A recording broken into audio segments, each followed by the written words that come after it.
Olá, sejam todos muito bem-vindos a mais um episódio do podcast Fala Gol. É um podcast oferecido pela Copego, Cooperativa dos Ginecologistas e Obstetras do Estado do Ceará desde 1991, cuidando do seu cooperado. E para você que está nos acompanhando pelo canal do YouTube, faça o seguinte, se inscreve lá no canal, ativa as notificações e dá aquele like para o algoritmo do YouTube entender que é um conteúdo de relevância e entregar para o maior número de pessoas possível. Lembrando também que nós estamos no Spotify, sempre levando um assunto sobre saúde e bem-estar. E no Spotify você sabe que podcast é gratuito, né? Não precisa você ter uma conta no Spotify paga para poder escutar. Escute lá, gente. Fala Gol Podcast. E hoje a Renata trouxe mais uma pessoa para conversar com a gente. Que você trouxe, Renata, hoje? O Dr. Marcelo Cavalcante, que é especialista em reprodução humana, e vamos falar hoje sobre a fertilização in vitro. Doutor Marcelo, tudo bem, doutor Marcelo? Tudo bem, Cássio. Graças a Deus, né? Graças a Deus. Eu sempre venho falando aqui no início da conversa que a gente fica muito grato mesmo pela presença, porque hoje os dias estão muito corridos, assim, o dia está ficando, parece, cada vez mais curto, as atividades cada vez mais longas, né, assim, cada vez mais coisas para a gente fazer, e aí você tirar um tempinho ali para conversar aqui com a gente sobre um assunto bacana como esse, a gente fica muito grato, certo? Eu que agradeço a oportunidade, agradeço o convite, agradecer a Copego pela abrir esse espaço ao cooperado. E como você falou, a gente precisa tirar um pouco do tempo para ter esse conteúdo e um conteúdo de qualidade. Um conteúdo que seja um conteúdo informativo, que o ouvinte, a pessoa que está no YouTube, nas mídias sociais, consiga ter acesso à informação de qualidade, informação de credibilidade, que muitas vezes a gente fica vendo alguns influencers e que acaba... Muita segurança, né? Sem muita segurança. Eu venho observando isso, sabe? A gente vem numa onda dessa nova comunicação, né? Porque é uma nova forma de se comunicar. Pra gente que tem de uma geração anterior, né? Conhecemos o mundo de uma forma analógica e agora estamos vivendo no mundo digital. É uma nova forma de se comunicar.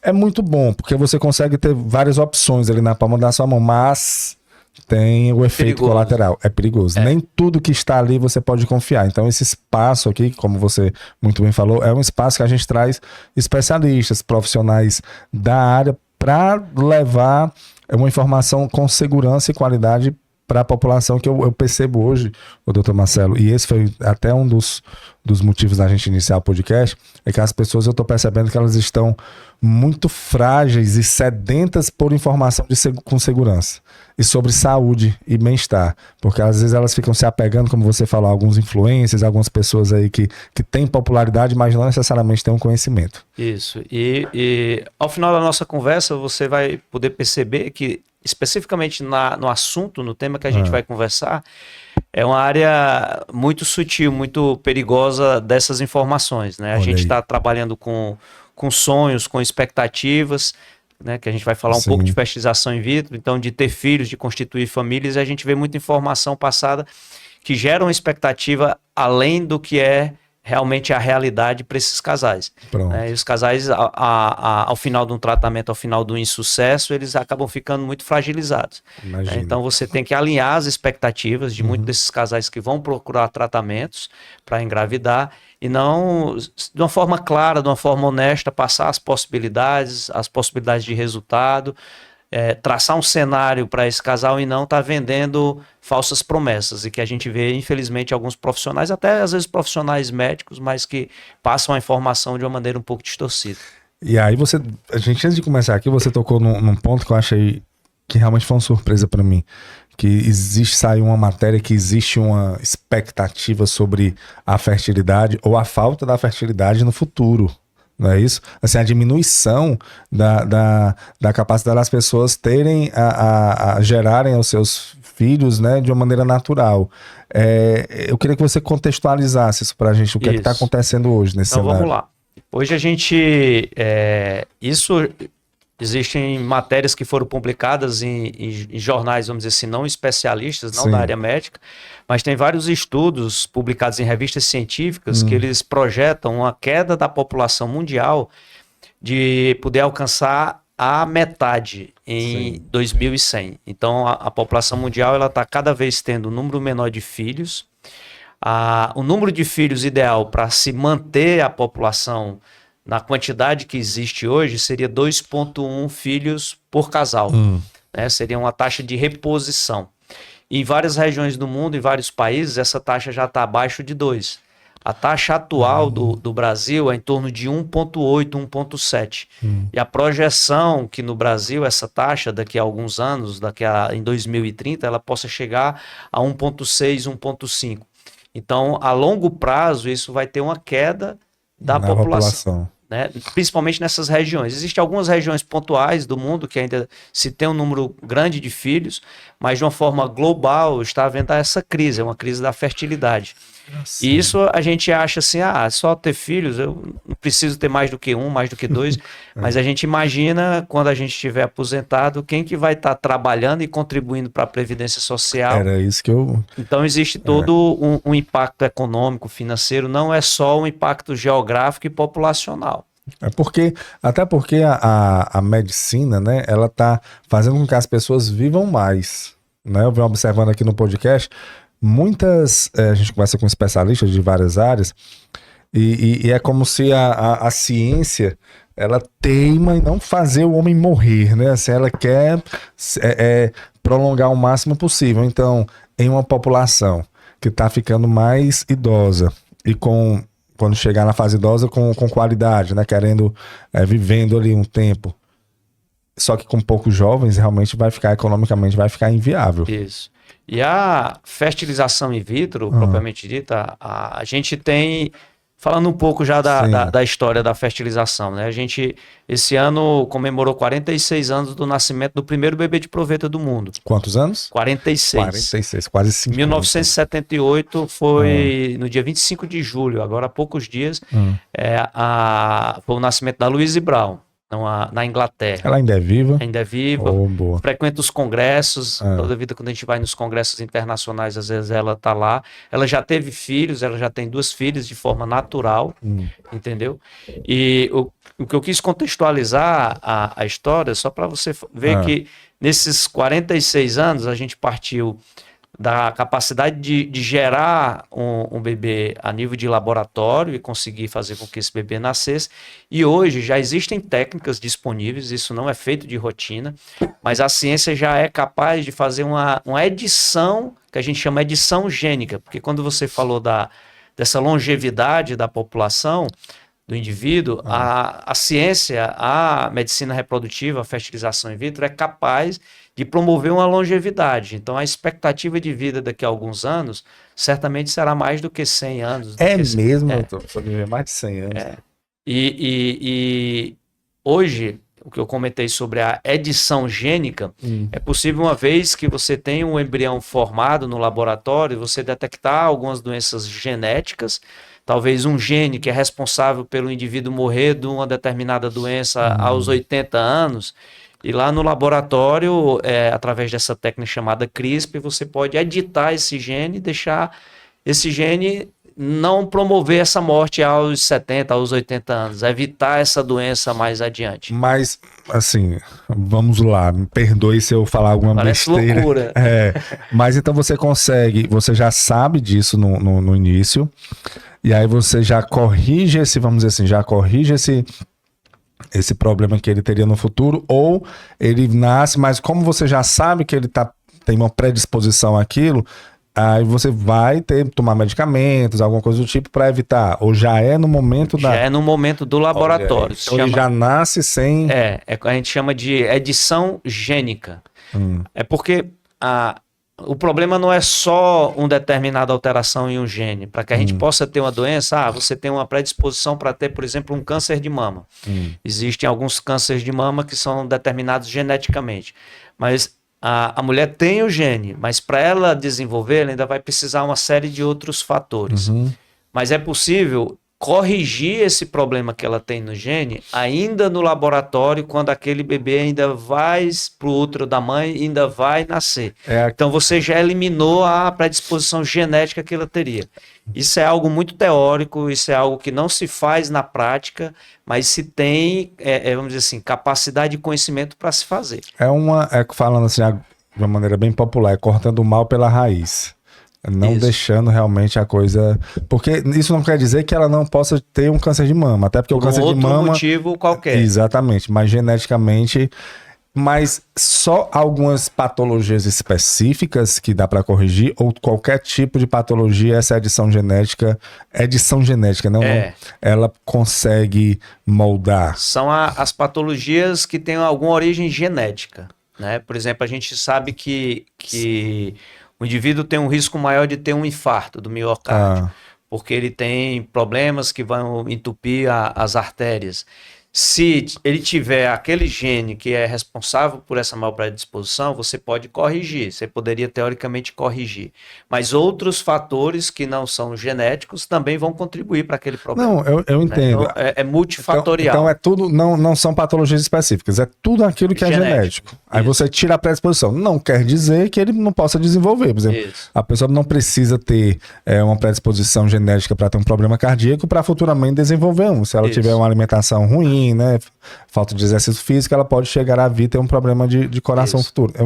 Se eu entendi, mas então qualquer tipo de predisposição genética, essa adição pode... Rapaz, será? Eu não sei se... A gente conversou com a presidente da Abrame, que é a Associação Brasileira de Atrofia Muscular Espinhal. É genético essa... Eu acredito que seja. Porque se for genético, então essa adição genética... Edição, desculpa. Essa edição genética, ela pode vir a corrigir... Isso. Teve um caso recente, quem estiver assistindo a gente ou ouvindo, pode entrar na internet e procurar um chinês que foi preso porque ele... fazer... isso do ponto de vista clínico, doutor Marcelo, o senhor faz isso na clínica do senhor, essa edição gênica? Não, isso é a nível de pesquisa. E até para se fazer pesquisas nessa área, você precisa ter uma autorização do comitê de ética e tudo mais. Existe toda uma regulamentação específica. Burocracia para isso, né? E um chinês divulgou que tinha gerado e que tinha nascido o primeiro bebê de proveta do mundo que tinha sido submetido a uma edição gênica, que ele tinha editado o genoma desse bebê para que ele fosse resistente à infecção do HIV. Esse chinês ele foi preso, passou vários anos preso, porque tinha feito a pesquisa sem ter uma autorização. E hoje ele já está solto, isso aconteceu alguns anos atrás, ele já está solto, mas ele está trabalhando em outra área. Saber se isso vai virar uma rotina daqui a alguns anos, só o tempo que vai dizer. Mas aí a minha dúvida, essa criança nasceu? Segundo o chinês, nasceu. Sim. E ela ela foi exposta ao vírus HIV, isso não teve... A princípio ninguém... Até porque foi algo que não foi regulamentado, então não tem como você ter teses científicas em cima de algo que iniciou de uma maneira errada, né? Por exemplo, outro campo que a fertilização in vitro pode ajudar. Indivíduos, por exemplo, se eu tenho um filho, e esse meu filho está necessitando de um transplante de medula, e você não acha um doador compatível para fazer o transplante de medula óssea, esse casal pode ter um bebê de fertilização in vitro e tentar ver se esse bebê é compatível do ponto de vista, seria um provável doador para esse seu outro filho. Então, gerar um filho para esse filho salvar o outro. Mas você já consegue saber... Já consegue determinar. Na hora da fertilização... Na hora que você gera o embrião, você consegue saber se ele tem uma compatibilidade genética para ser um doador em potencial para o outro bebê. E se tiver, aí a gestação continua. Se não tiver, aí é barrado. Aí entra os dilemas éticos. Muito éticos, entendeu? Né? Entra os dilemas éticos. Mas já tiveram casos, inclusive casos aqui no Brasil, e que foi feito dessa forma, da mãe ter gerado um embrião, né, ter gerado um novo filho, e que esse filho foi testado e que era geneticamente compatível como um doador de medula para o outro filho dela que estava adoentado. Já tem vários casos descritos na literatura. Nasceu para salvar o irmão, né? E salvou o irmão. E deu certo. Deu certo. E aí você consegue coletar a medula aí... você pode tentar por células troncos do cordão umbilical. Já, assim que a criança assim nasce. que nasce, né? Assim que é aquele que você já sabe que ele vai ser um doador Compatível. E aí salva mesmo, né? É. Olha, muito bacana. Rapaz, você falando aí, a gente não tem como a gente não ficar assustado também, né? É. Assim, tem um lado benéfico, mas também são coisas que você vai mexendo ali e não se sabe futuramente como é que isso vai ficar. Tem um filme, Eu Sou a Lenda, com Will Smith. E o início do filme, ele é um filme apocalíptico, né? Assim, houve um vírus, e esse vírus ele se espalhou pelo mundo e poucas pessoas sobreviveram e tal. Parece que a gente lembra de uma história parecida. Recente, né? E no início do filme, é uma entrevista de uma médica falando que encontrou a cura do câncer no filme, né? E aí perguntaram pra ela como foi que ela fez isso. E ela disse que pegou células cancerígenas e fez uma modificação genética nas células. Aí ela deu até um exemplo que eu lembro. Imagine que você tem um trem e esse trem tem um maquinista mau. E aí o trem ele fica desgovernado indo para vários locais. Só que aí você troca o maquinista e coloca um bom maquinista. Aí ele segue o percurso como tem que ser. Foi o que nós fizemos. Eles mudaram algumas partes genéticas das células cancerígenas e aí essas células começaram a ficar normais, né? Assim, e aí perguntaram, e quantos pacientes vocês fizeram esse teste? 4.000 e tanto. Quantos estão curados? 4.000 e tantos. Curados. Aí ela perguntou, então você encontrou a cura do câncer? Aí eu encontrei a cura do câncer. Encontramos a cura do câncer. Aí corta a cena e aí passa 3 anos depois, o mundo acabado. Porque isso acabou que essa mudança genética foi desencadeando outros fatores, outros problemas, que aí foram criadas doenças que nunca existiam. E aí muitas pessoas foram infectadas, para chamar até o nome do vírus é o vírus da médica que encontrou. E aí você falando isso daí, não tem como você não pensar, poxa, você está mexendo em algo muito sensível, né? Sensível, né? E apesar de ter as regulamentações, ter a parte ética e tudo, mas teria, assim, a medicina, ela projeta algum tipo de não, até aqui a gente não pode mexer porque pode ocasionar um problema. As pesquisas com reprodução humana, elas são muito controladas do ponto de vista ético, principalmente essas de novas intervenções. Mas aí agora eu vou colocar para ti uma reflexão. Vamos retornar a 1950. Sim. Né? 1950, o primeiro bebê de proveta nasceu em 1978. 78. A gente tendo uma conversa dessa daqui, comentando de um filme em que num laboratório um cientista pegou um espermatozoide, depois conseguiu tirar um óvulo, criou uma vida no laboratório e depois transferiu esse embrião gerado no laboratório para o útero da mãe e aquela criança nasceu. Imagine o impacto que foi o nascimento da Louise Brown 46 anos há atrás. 46 anos atrás, em 1950. Né? Na época, os envolvidos, que foi o Edwards e o Stepway, eles foram execrados pela religião. Né? A Inglaterra, um país muito religioso, estava sendo execrados pela população e pela religião. E foi reconhecido o sucesso da técnica em 2010, né, quando o Edwards ele ganhou um prêmio Nobel da Medicina em 2010 o desenvolvimento e o nascimento dos primeiros bebês de proveta. Né? Então, de 1978 até 2010 para ter esse reconhecimento. De certa forma, a técnica em si da fertilização in vitro é uma técnica que já está bem consolidada. Sim. Tá? De você gerar o embrião no laboratório, transferir, a gente já está na segunda geração, ou seja, a Louise Brown, que foi o primeiro bebê de proveta, ela já está tendo filhos, esses filhos dela já estão crescendo. É tudo normal. Tudo normal, ou seja, nós estamos vendo o impacto da técnica ao longo de anos.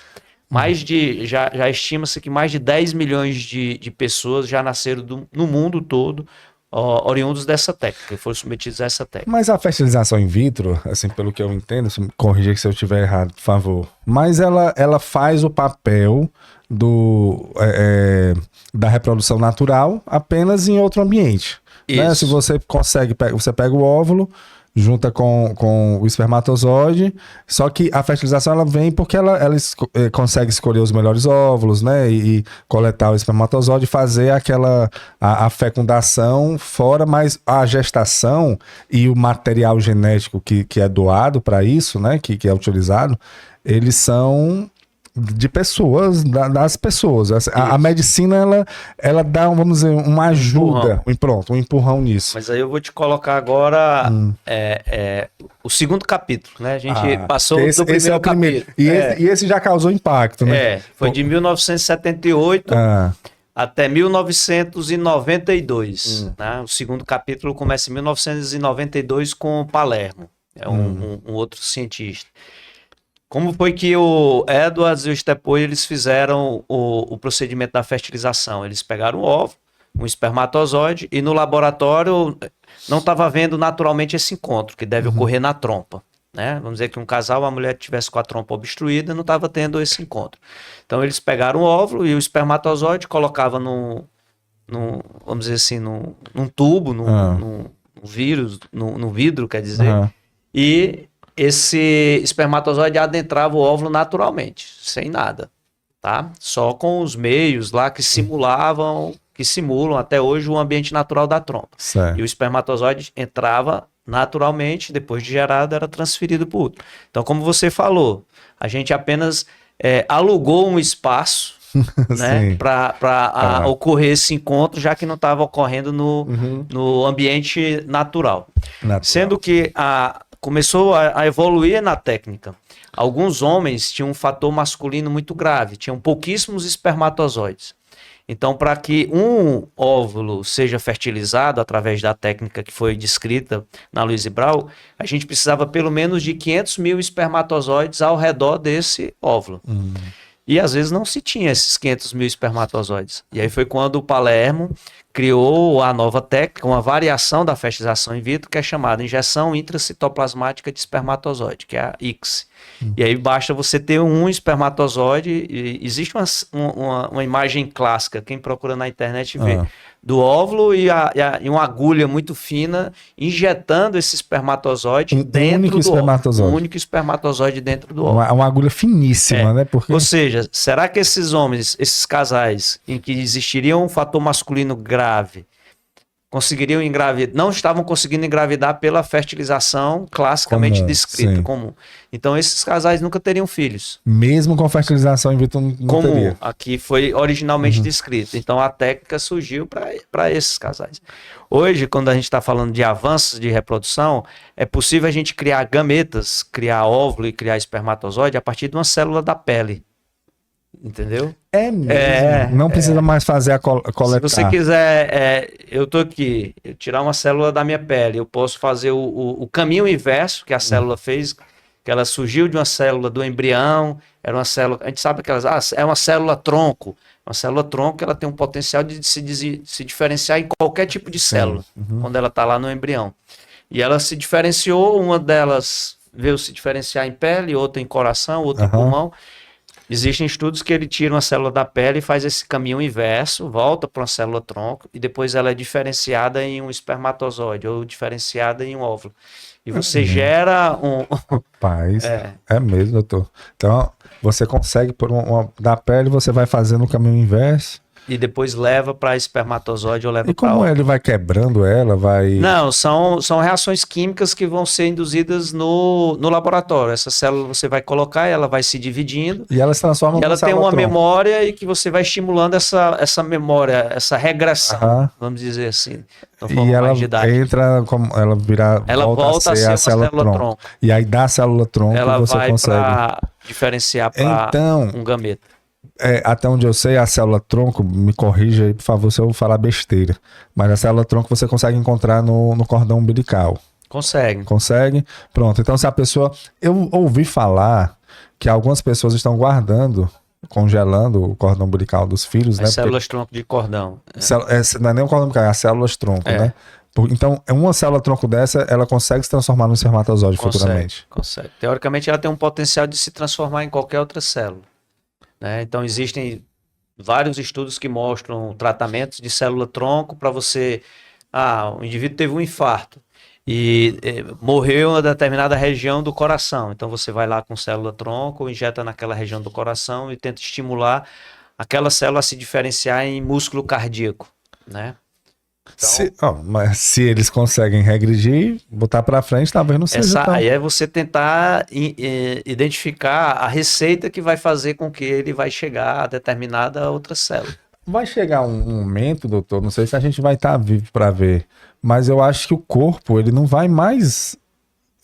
ou ele não vai acabar, ou ele vai viver muito tempo ainda. Foi até o que você falou no início, né? Que as pessoas vivendo há mais de 100 anos. Porque se esses estudos com célula-tronco, pelo que eu estou percebendo, se você começar a injetar primeiro que você já vai começar a tirar suas predisposições, né? Então vai nascer uma linha de seres humanos que não vão ter mais patologias genéticas. Você imagina, eu estou falando aqui a muito longo prazo, porque se eu tenho uma predisposição genética para uma doença, provavelmente eu passo para o meu filho. Não é assim que funciona? Só que se eu não tiver... eu não vou passar. Então, as gerações que forem vindo disso que você falou no início, de você tirar as patologias genéticas, né? Quem tem predisposição vai criar uma geração sem problemas genéticos. E aí, você pega nas células-tronco e colocando nos órgãos que estão ficando, porque o corpo humano ele é uma máquina, né? E a máquina vai se desgastando. Um carro, quando ele está rodando, um dia você vai ter que trocar o pneu dele, ou recalchutar. Eu conheci um rapaz que trabalhou comigo, que ele era bem já idoso, ele disse assim, olha, aí ele fez fica uma coisa aqui no coração, marca-passo, ele colocou um marca-passo. Eu falei, tá tudo bem agora? Aí ele, rapaz, você sabe que depois de uma certa idade a gente vai recalchutando, né? Vai recalchutando, ou seja, você vai trocando ali, vai melhorando. Só que, pelo que eu tô percebendo, daqui a um tempo você vai ficar, esse recalchutado aí vai ficar bem mais moderna, né? Um outro problema é a acessibilidade a tudo isso daí, né? Quem vai custear todo esse... sim. Entendeu? Quem vai ter acesso, tá? A gente, por exemplo, na reprodução assistida, o Brasil, os tratamentos, a maioria dos tratamentos não tem um custeio do Sistema Único de Saúde. É tudo particular. A grande maioria tem pouquíssimos centros públicos, né? Os que existem geralmente no sul-sudeste do país. E mesmo assim, a gente faz um número muito vergonhoso de casos, né? Existe uma demanda muito reprimida no Brasil. Existe a Organização Mundial de Saúde coloca que deveria existir a média em torno de 1.000 casos, de 1.000 tratamentos de reprodução assistida, de fertilização in vitro, para cada 1 milhão de habitantes. Perdão, teria quanto? 1.000 para cada 1 milhão de habitantes. Certo. Né? No Brasil, a gente faz 200, 230, 240 para cada 1 milhão de habitantes. É muito Você baixo. tem na América do Sul, Argentina, Peru, vários outros países fazendo muito mais do que a gente. Países de primeiro mundo fazem muito mais do que 1.000. Tá? Então, existe uma demanda reprimida para casais que tem um problema simples, que é simples, entre aspas, baseado no que a gente está dizendo de outras técnicas de acessibilidade. Né? Mas que tem um simples tratamento para engravidar. Imagine você fazer uma técnica para uma edição genética. Quando que isso chegaria, se um dia for chegar, a nível de ser custeado pelo Sistema Único no país? Porque seria uma eugenia também. Né? Você ter uma população muito mais saudável, muito mais... Né, que tenham acesso às técnicas. Não, aí são os problemas que o futuro vai trazer, né? Deixa eu te contar outro, Diga né? aí. É que a reprodução, essa história de formar os gametos a partir da pele, nas pesquisas da área de transplante, por exemplo. A gente viu há alguns meses atrás um indivíduo que tinha recebido um rim de um porco, né, um coração de um outro animal, né, que a gente chama isso de xenotransplante. Xeno porque são de espécies diferentes. E já existem vários laboratórios, no Brasil existe, que eles fazem, criam animais para estar pesquisando os órgãos daqueles animais que eles não rejeitem aqueles órgãos, né, que indivíduos que recebam aqueles órgãos, por exemplo, de um porco, porco foi manipulado geneticamente para eliminar as partes do órgão que levariam a rejeição. Vamos dizer então eles estão criando animais com órgãos menos rejeitáveis, vamos dizer assim. Mais ou menos perfeito para o ser humano, né? Que o ser humano conseguisse então. Isso. E eticamente isso que pode? Aí você está trabalhando com animal, né? Teoricamente, e na ciência animal pode, né? Tem uns ratinhos lá que eles... E existem várias empresas investindo pesado nesse tipo de pesquisa para conseguir ter esse órgão animal perfeito, para que a gente possa ter um xenotransplante com menor possibilidade de rejeição. Que aí não precisaria necessariamente você esperar um doador, ficar ali na fila de transplante de um ser humano. Isso. Já poderia estar lá no laboratório. Isso a reprodução, sendo que a nível animal, mas as pesquisas dos humanos começaram com animais. Uhum. Né? Hoje é possível a fertilização in vitro no homem, na espécie humana, porque foi há muitos anos, muito antes da Louise Brown já se fazia os estudos em fertilização in vitro com animais.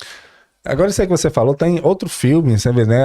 Os filmes eles vão imitando a ciência em alguns momentos.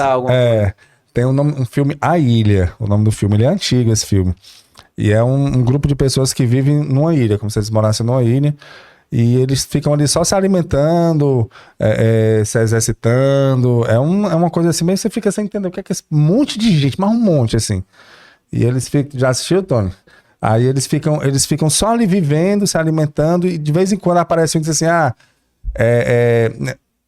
fulano foi sorteado para a ilha. Na verdade o nome é a ilha porque alguns são sorteados para ir para uma ilha. Aí eles ficam, parabéns e tal, como se ir para a ilha fosse muito bom.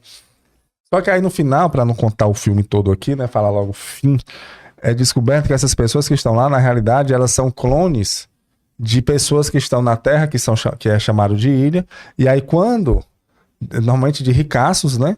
Quando aquela pessoa tem algum problema em algum órgão, aí eles chamam a pessoa que está lá, né, confinado para tirar o órgão da pessoa e dar para a pessoa. Então, é mais ou menos isso aí com os animais, né? Um animal que está sendo criado para doar um órgão para um ser humano. Isso, mas eles estavam fazendo com pessoas. E assim, olhando por esse lado, hoje se consegue fazer isso, né? Daria para fazer isso. Não se pode fazer, mas daria para fazer, né? Dá. Dá, né? Mas não... Você criar uma pessoa ali com seu material... Talvez, assim, não criar pessoas. Você, do ponto de vista mais de engenharia, você tentar editar e criar um órgão. Né? O órgão, mas como é que esse órgão iria... Você tem hoje impressoras 3D, né? Eu posso imprimir um copo desse aqui na impressora. Sim. Você teria uma impressora de material biológico, né? Que pudesse imprimir um coração, tirava um molde do seu coração e ele imprimia um coração com material biológico semelhante ao músculo cardíaco. Isso aí é prospecção, deve ter alguém maluco estudando isso daí. Sim. Porque eu sei que já fizeram um clone com aquela ovelha, né, que foi famosa, a ovelha Dolly, não sei nem como foi que ficou. Mas clone com o ser humano, assim, nunca foi... ninguém sabe... Aquele chinês lá que foi preso, será que ele... Ninguém sabe, né? Talvez alguém aí trancafiado possa estar... investigando, né? Pesquisando. Porque a ciência tem uma evolução que já dá para fazer, né? Já dá para fazer. Mas, voltando aqui para... Vamos voltar para a realidade. Que mais assusta, né? Você ouvir coisas assim. Porque você fala isso de filmes, mas quando você começa a ver isso, que pode realmente... E quando eu estou conversando aqui com você, e percebendo, rapaz, ou seja, tá avançando, né? E com a inteligência artificial que tá vindo aí, pode dar uma ajuda muito grande nisso, né? Assim, então a gente fica realmente assustado, mas existe a parte ética e de regulamentação da ciência, né, que não deixa e pune, né, também, como no caso desse chinês, tem que ser punido, porque são coisas que realmente você não pode, tem que ter um conhecimento muito grande para mexer. Mas, e na questão da fertilização, esses avanços, que é o que a gente está conversando aqui sobre os avanços, você consegue, por exemplo, definir o sexo do bebê que vai nascer? Existe? Ou é mito isso? Isso é um outro dilema ético, né? Só a gente foi para... Talvez a gente andou aqui pelos anos 2100, 2200, aí vamos voltar para a realidade, já fomos 1978, né? Quando a gente fala muito desses avanços, um problema que a gente vê na prática, muitas vezes os casais chegam no consultório da gente e já com a data do aniversário daquela criança que iria nascer. Gera uma expectativa muito grande. Mesmo? Poxa, como é que a ciência está conseguindo editar um embrião? Por que eu não vou conseguir ter um bebê? Né? Então, eu vou lá na clínica que faz reprodução assistida e a gente vai ter nosso bebê. Então, gera uma expectativa de uma certeza do sucesso do tratamento. Mas, infelizmente, na prática, a gente ainda tem muita dificuldade. Né? A gente não consegue dar taxas de gravidez de 100% num casal que entra para fazer um tratamento. E aí, o que eu falei no começo da palestra, infelizmente, alguns youtubers, alguns... influencers, eles colocam taxas de sucesso de fertilização in vitro de 70%, de 80%. Vá lá na minha clínica que a gente faz a sua fertilização in vitro e você tem uma chance de 80% de engravidar. Isso não existe em nenhum canto do mundo. A taxa, o melhor cenário possível, a gente consegue dar uma taxa para um casal engravidar em torno de 50%. 50%. Estourando 60%. Aquele casal que é um casal jovem, que tem um embrião geneticamente normal. E aí eu fiz toda essa conversa para chegar para você nesse embrião geneticamente normal, que é fertilização in vitro, de uma maneira bem didática e bem simples, bem rápida. O casal vai à clínica, decide fazer o tratamento, a paciente menstrua, a gente inicia o tratamento com medicações que vão estimular ela a produzir vários folículos. Dentro desses folículos existem os óvulos. A gente vai em um determinado momento fazer a coleta desses óvulos, que é o gameta feminino, a semente feminina. E o homem, de uma forma mais simples, por masturbação, ele vai coletar o sêmen e no laboratório a gente vai fazer esse encontro. E aí, é o primeiro momento que a gente tem que deixar o casal bem claro, que a gente tem espermatozoide e tem óvulo. A gente não tem embrião ainda. Demora 5 a 7 dias para surgir um embrião. E muitos desses gametas que se encontraram, eles não vão conseguir gerar embriões. Então a gente tem uma perda ao longo desses 7 dias, 5 a 7 dias. Tem um que a gente chama de funil da fertilização in vitro.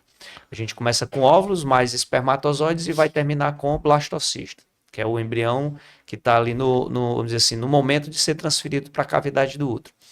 E a gente sabe que esses erros genéticos, muitos deles acontecem na hora que são gerados os embriões.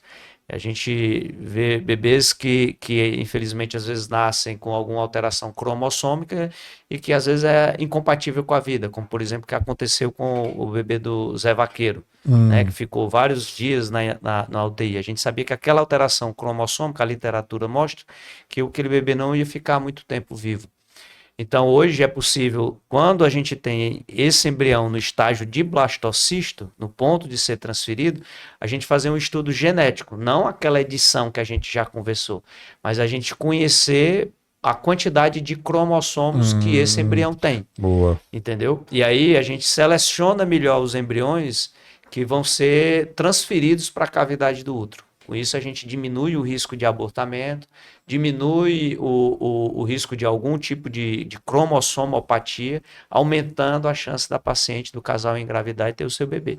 Então, isso é um novo avanço, algo mais recente dentro da medicina reprodutiva. Mas que já está acontecendo. Isso já é feito.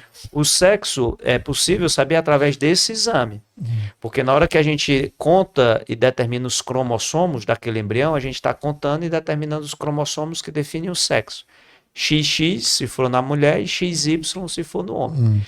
Mas do ponto de vista ético, o Conselho Federal de Medicina determina que a gente não pode fazer um procedimento de fertilização in vitro apenas para definir o sexo. O casal que nunca teve nenhum problema para engravidar, já tem 2, 3 filhos do sexo masculino e quer ter uma menina, do sexo feminino. Teoricamente, eticamente, o Conselho Federal proíbe que esse casal faça o tratamento. Tá? Mas se é um casal que, por exemplo, existe uma doença naquela família, né?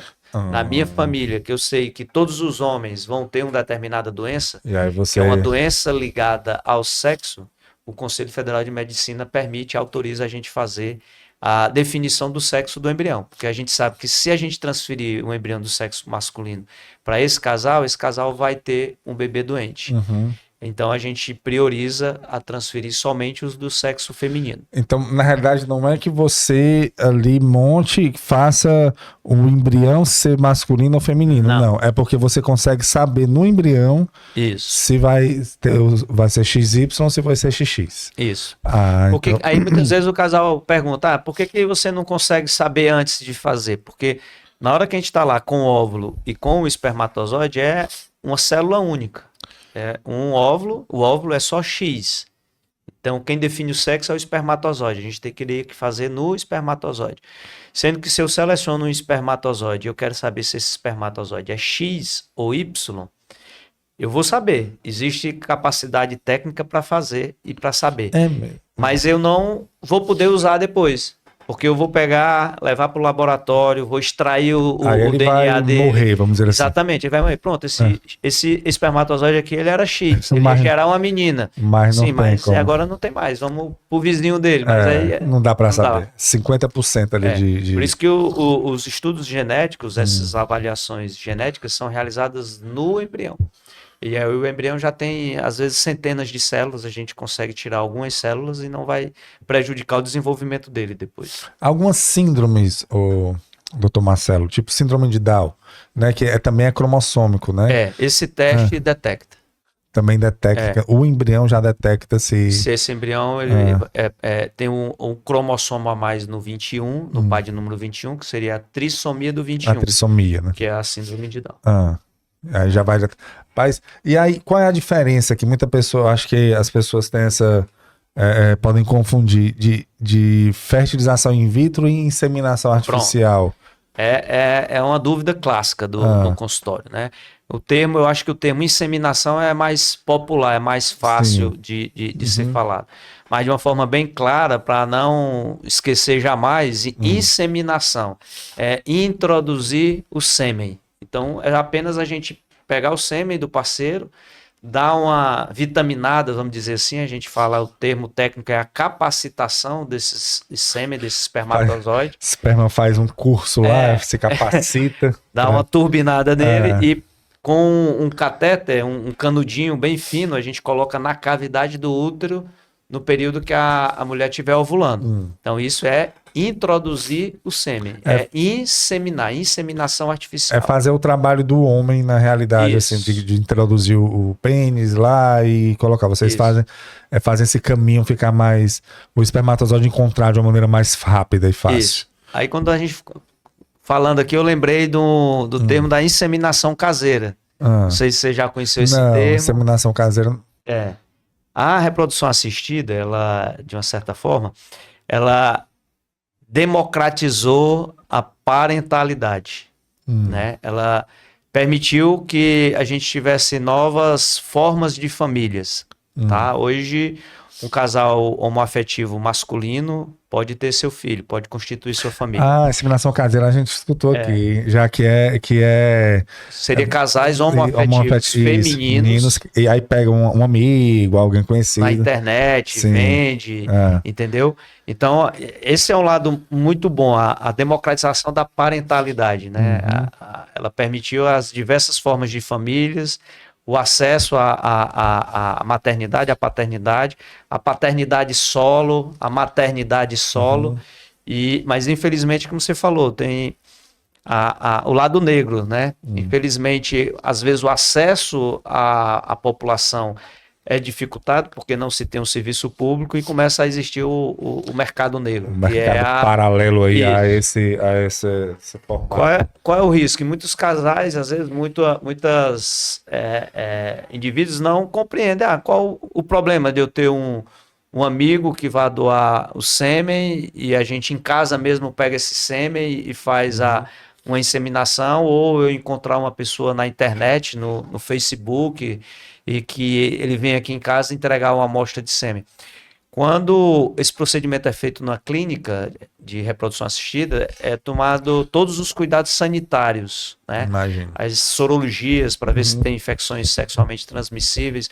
Quando você recorre a um banco de sêmen, é feito todo um rastreio de muitas doenças genéticas, de doenças gênicas.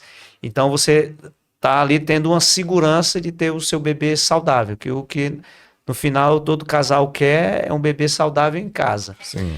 E dessa forma da inseminação caseira, nenhum desses cuidados estão sendo tomados.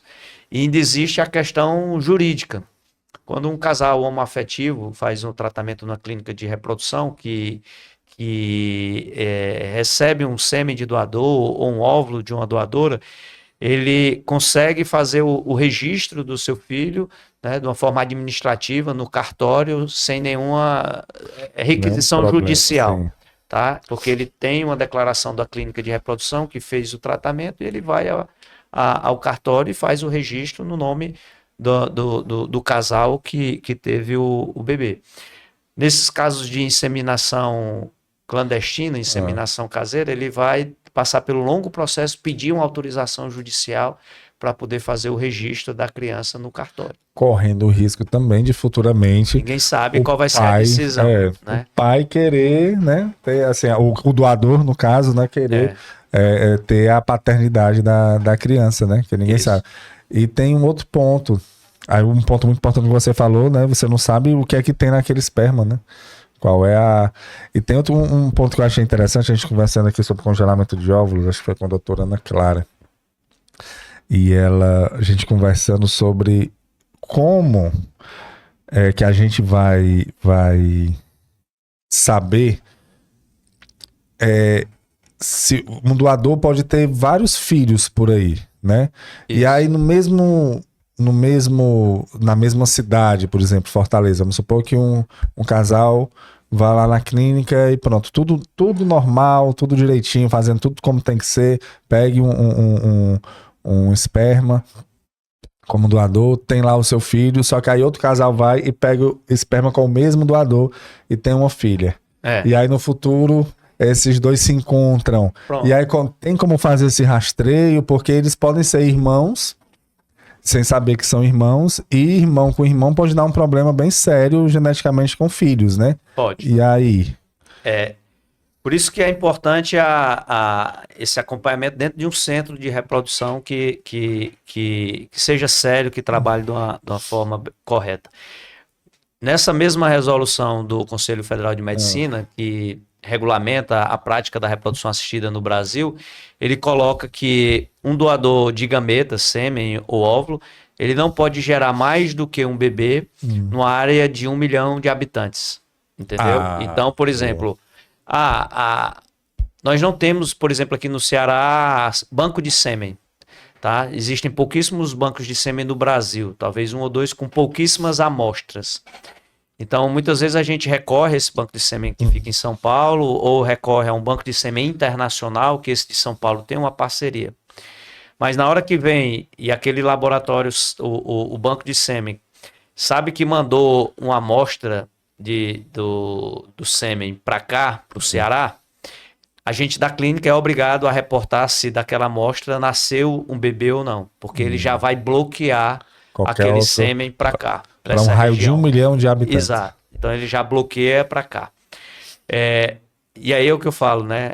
Você precisa respeitar as normas éticas que são colocadas, porque muitas vezes, veio uma quantidade maior desse sêmen para a nossa clínica e sobrou de uma outra paciente, eu vou repassar. É um perigo. Né? Entendeu? Então, isso eu estou te relatando porque a gente conhece algumas histórias de alguns influências que eu te falei, que tem um profissional sério e o profissional que aparenta ser sério. Acho que você viu recentemente aquela clínica em São Paulo que tinha acho que era um médico estrangeiro, o angolano, que de uma hora para outra ele fechou a clínica e as pacientes todas com os seus embriões, os seus ovos lá na clínica, e o cara desapareceu. Não vi. Tentou fugir do Brasil. Deixando todo o material lá. Está sendo até procurado. Então foi montada uma comissão das pacientes vítimas desse médico, né? E conseguiram autorização, foram lá, pegaram os botijões de nitrogênio, levaram para outra clínica e está na fase de ser catalogado quantos embriões tinha, de quem eram aqueles embriões, os ovos, ou seja, é uma grande dor de cabeça. A gente está trabalhando com sonhos, com expectativas. Claro, claro. Então, existe todo esse respeito às normativas éticas. Agora surgiu uma dúvida, doutor, a gente já está se caminhando aqui mas surgiu uma dúvida. Você falou que para banco de sêmen não tem aqui no Ceará e de óvulos. Também não existe banco de óvulo. É porque tem um congelamento, né? Diferente, né? Certo. É porque eu tinha... O congelamento, sim, existe, né? Que aí é de uma paciente específica que quer congelar para futuramente, mas para doar, não... Hoje se fala muito em congelamento de óvulos, de preservação da fertilidade, sim, né? Eu vi até que já vieram outros sim, colegas já aqui conversar. Então, só para a gente deixar claro, o congelamento de óvulo, a preservação da fertilidade, começou com as pacientes que eram vítimas de câncer e que elas seriam submetidas a tratamentos de quimioterapia e esses tratamentos poderiam comprometer os gametas, né? E acabar com a função dos óvulos, dos ovários daquela paciente, e ela congelava esses óvulos previamente. A técnica evoluiu bem, né? Conseguiu-se garantir que a grande maioria desses óvulos eles sobreviviam após o descongelamento. A gente não garante embrião, não garante gestação, que a gente pode garantir que os óvulos, um percentual, a grande maioria dos óvulos vão resistir após o descongelamento. E aí passou a se congelar de uma forma social, né? Uma preservação social da fertilidade. Aquela mulher que quer adiar a maternidade dela por algum motivo. Isso é um ponto. O outro são das doadoras de óvulos. E que essa resolução do Conselho Federal de Medicina, ela coloca as condições que possam ser doados óvulos, né? Óvulos ou espermatozoide. Parentes de até 4º grau pode ser uma doadora de gametas. Então, se eu tenho uma paciente, uma mulher, que ela não tem óvulo, ou porque passou por uma cirurgia que foi retirada dos ovários, ou pela idade, se ela tiver uma filha, uma prima, uma sobrinha que se dispõe a doar óvulo para ela, a legislação permite. Ela vai ter essa doadora conhecida, mas tem um vínculo familiar. Ela não pode ter uma doadora conhecida sem ter esse vínculo familiar de até 4º grau. Daí tem que ser uma doadora desconhecida. Tem que ser de um banco de óvulo, né? Uma pessoa que foi lá e doou no banco. A gente não tem bancos no Brasil com certa facilidade, porque no Brasil não é possível se vender óvulos. A mulher ir doar os óvulos dela para um banco e receber em troca desses óvulos. Não é. Nos Estados Unidos pode, né? Você recebe dinheiro por esperma e por óvulo. Então quem é que vai doar, doutor Marcelo, o óvulo? Aí, ou é essa doadora que tem um parentesco, ou alguém que se comove com a outra paciente que está passando pelo mesmo problema, que a resolução autoriza a gente fazer o que a gente chama de doação compartilhada de óvulos. Uma paciente que está fazendo tratamento para engravidar e ela vai ter uma quantidade de óvulos bem maior do que ela vai necessitar, ela acaba doando para uma outra paciente que está precisando de óvulos. Tá certo? Entendi. Então, isso a legislação autoriza.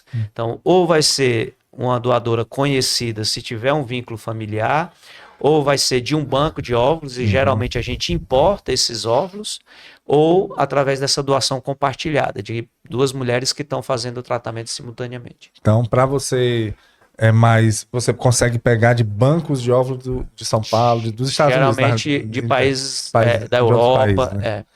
E o custo sai muito alto. Eu imagino, tudo isso que a gente está conversando é alto, né? Assim, o SUS ele não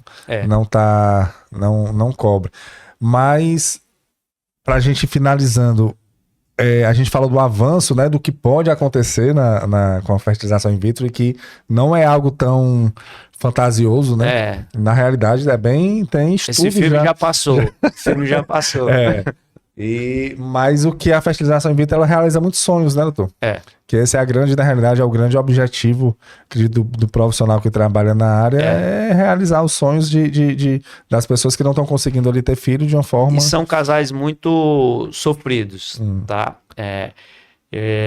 Eu, particularmente, na minha rotina diária, atendo casais com dificuldade para engravidar e casais com perdas gestacionais de repetição. Casais que conseguem engravidar e que acabam perdendo o bebê. Então, assim, esses casais são muito sofridos psicologicamente, fisicamente, financeiramente, porque Sim. eles acabam se submetendo a vários tratamentos Sim. de forma recorrente. E a gente tem que ser muito honesto com esses casais, passar a questão das expectativas, do resultado, qual a chance mesmo que ele vai ter naquele tratamento. Sim. E não dourar uma pílula que a gente vê Claro. muitos colegas, muitos profissionais dourando uma pílula para que esse casal se sinta ali já numa certeza do bebê em casa, e quando cai na realidade, realmente as chances dele eram muito pequenas, e que talvez ele não se submetesse ao tratamento se a chance fosse tão pequena, né? se o colega tivesse falado desde o início que a chance era tão pequena. É chato porque tá num momento tão já fragilizado, né? Isso, assim, e às vezes, infelizmente, a você gente vai vê confiar. profissionais que vamos dizer assim, se aproveita dessa fragilidade. Claro. Não, Entendeu? é chato. E a pessoa, quando tá assim, doutor, ela se apega a tudo, né? A tudo. Ela vai se apegando a uma esperançazinha que tem, ela se apega, e se você fomentar isso daí e incentivar, e você é muito, muito ruim. Mas eu queria, doutor, antes da gente finalizar, deixar aqui, Renato, o Instagram do doutor Marcelo, os avanços da fertilização in vitro. Eu fiquei um pouco temeroso, viu? Eu vou ficar assim. Acho que daqui Tem a muito tema para filme ainda aí pela muito. frente. Tem muito, diga aí, Renata. Instagram, coloca aí, Tony, por gentileza. Pronto, é Marcelo Cavalcante Reproducão, né? Que É sempre isso, né, doutor? Baixa um pouquinho aí, Tony, pra eu dar uma olhada aqui. E aqui no Instagram você também pode baixar. Você fala também da... O Instagram hoje, ele é um canal de comunicação, né? Com o público. A gente que é de uma... Me considero novo, mas eu já sou de uma geração que não é tão instagramável. Sim, mas a gente tem que se adequar a isso. E assim, a missão que eu acabo, de certa forma, abraçando com outros colegas é de trazer a informação real e não de trazer o dourado da pílula, né? Uhum. De você tentar trazer com informação de credibilidade. Sim. Eu tenho uma veia científica que eu gosto da ciência, sou professor de programa de pós-graduação, então... Tem que estar muito antenado, isso, né? Então, tem que por estar isso muito que a gente atualizado. tem esse compromisso de tentar passar uma informação de uma forma leve, de uma forma mais didática, mas uma informação que seja... que tenha passado pelo filtro, né? Perfeito. E não só para receber curtidas e... Claro. Entendeu? É o que eu sempre digo, para voltar para cá, Tony, é o que eu sempre digo, o Instagram e as redes sociais hoje, elas são... Lembra das listas amarelas, né? Antigamente, que a pessoa ia lá, procurava. Hoje, as pessoas procuram na internet, realmente. O Instagram é um deles. Às vezes a pessoa procura até no Instagram antes do Instagram do que o Google, né? Tudo que você vai fazer. E aí cabe muito mesmo das pessoas terem esse discernimento, que a rede social, ela traz um benefício muito bom, porque ela aproxima as pessoas que estão afastadas, né? Mas ela pode trazer algo muito ruim, que é você... É aquilo que já vem desde sempre, que é você confiar naquilo que não é para confiar, né? E aí deixa eu te fazer uma pergunta. Uma vez eu fiz, agora eu vou ser um entrevistado. Diga aí. Como é que você escolheria um profissional, vamos dizer que você e sua esposa...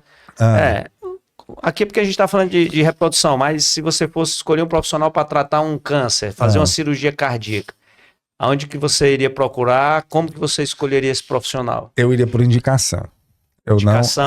Indicação. Eu não iria pelas redes sociais, porque número de seguidores não quer dizer qualidade do profissional. Então eu iria por, assim, eu acho que é o velho... Indicação médica, indicação de um amigo... Médico de confiança, de um amigo que passou pela situação. Porque quando você está numa situação, você começa a procurar aonde você se segure de uma maneira firme, né? E apesar de hoje você ter no Google ali muita facilidade de você pesquisar até sobre a própria doença que você tem, mas na hora de um tratamento, na hora de uma cirurgia, na hora de um procedimento mais... né? Tô falando de mim, não sei como é que as pessoas agem, mas eu iria atrás de pessoas que pudessem me dar, vamos dizer assim, o aval para aquilo dali, né? Porque você se segurar só na imagem, hoje, particularmente, eu não acho seguro.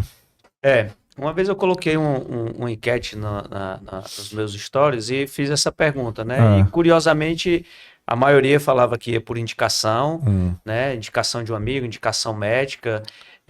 Poucos disseram que seria realmente pela mídia social. E além da indicação, existem outros meios. A gente tem, como você falou, a internet aberta para pesquisar sobre esse profissional. Sim. O próprio site do Conselho Regional de Medicina. Ele coloca lá um dispositivo de busca para você saber se aquele profissional está habilitado e qualificado para o que ele está propagando. Eu acho que não sei se alguém já passou aqui, já falou pelo RQE, que é o registro de especialidade. Especialidade que é obrigatório, né, para quem é especialista. Está lá registrado no CRM. Então, uma dica, se a gente puder deixar uma dica, sim, né, diga. É que as pessoas, como a gente comentou, a gente está trabalhando especificamente na reprodução com sonhos, com possibilidades, né? A pessoa tem que ajustar as suas expectativas e entregar o seu sonho na mão de um profissional que não tem a qualificação, que é só de mídia social, muitas vezes é arriscado. Com certeza. E a gente fala isso porque a gente pega alguns casais que vêm passando por uma jornada e que a gente, lógico, a gente não comenta, mas a gente fica pensando, poxa, como que esse casal entrou nessa jornada por esse caminho? Sim. Entendeu? Mas... Então, a gente tem que ter muito cuidado. E você fala muito bem, falar aqui, reforçar, no site do CREMEC, você coloca lá o nome do profissional, o CRM, e informa, se ele tem RQE, informa já direitinho quais são as especializações que ele tem direitinho, para você não cair aí no conto, que infelizmente hoje realmente, eu falei da questão da indicação e de ter esse cuidado, mas muita gente... Principalmente, eu acho que quem está vindo nessa nova geração já acha que isso é o natural. Né? Inclusive, eu já ia falar, hoje uma amiga precisou, foi por indicação, né, que eu indiquei, conheci a profissional, mas assim que eu falei, ela procurou aonde? No Instagram. Porque naturalmente a gente é por indicação, mas às vezes já... Quem é que segue? Será que tem alguém em comum, né? Então... E o Instagram monta a sua arapuca, né? Ele monta aqueles que são patrocinados, né? Que tem o Nil. Na hora que ela clicou, que procurou, daqui a pouco vai receber uma ligação, entendeu? Vai receber uma mensagem. É o que eu falei aqui no início, né? Eu falei até assim, ó. Ele é envolvente, né? Ele se inscreva, curta, faça alguma coisa, porque aí o algoritmo do YouTube entende que é um conteúdo relevante e entrega, porque é o algoritmo que faz isso. Então, se você pesquisou e foi lá, aí o algoritmo vai colocando tudo que daquele perfil que você pesquisou e o assunto que você pesquisou. Esse é o mundo que nós estamos vivendo hoje e com muitos benefícios, mas com muitas arapucas, como você falou para você. E a gente tem que ter cuidado para a gente não cair.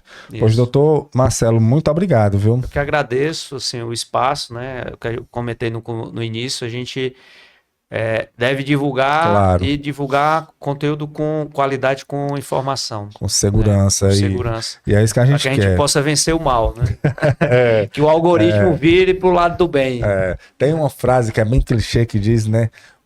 Quando o mal vence, quando os bons se calam, né?